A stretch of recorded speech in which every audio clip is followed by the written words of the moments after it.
ஆண்டவர் அவர் போதித்த பொழுது பல உவமைகளை பயன்படுத்தி போதிக்கின்றார்.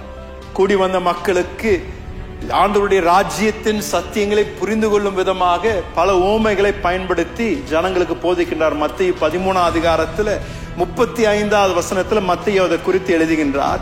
அது எந்த தீர்க்க தரிசனத்தை நிறைவேற்றுதுன்னா, சங்கீதம் 78வது சங்கீதம் 2வது வசனத்தில் காணப்படுகின்ற தீர்க்க தரிசன வார்த்தைகளை இயேசு அவர் போதிக்கும் விதத்தில் அந்த தீர்க்க தரிசனத்தை நிறைவேற்றினார். அந்த சங்கீதத்தை வாசிங்களா, 78:2.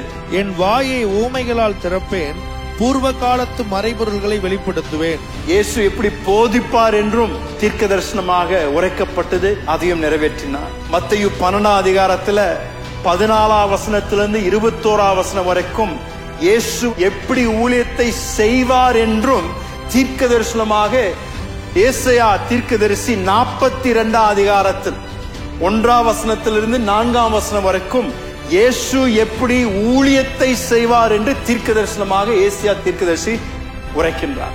ஏசாயா 42:1-4 வரைக்கும். இதோ நான் ஆதரிக்கிற என் தாசன், நான் தெரிந்து கொண்டவரும் என் ஆத்துமாவுக்கு பிரியமானவரும் இவரே.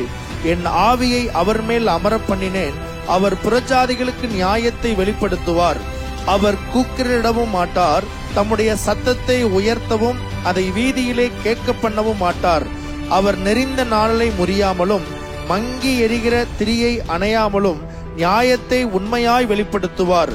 அவர் நியாயத்தை பூமியிலே நிலைப்படுத்தும் மட்டும் இளங்கரிப்பதும் இல்லை, பதறுவதும் இல்லை. அவருடைய வேதத்துக்கு தீவுகள் காத்திருக்கும். தீர்க்க தரிசன வார்த்தைகள் இயேசு நிறைவேற்றினார்.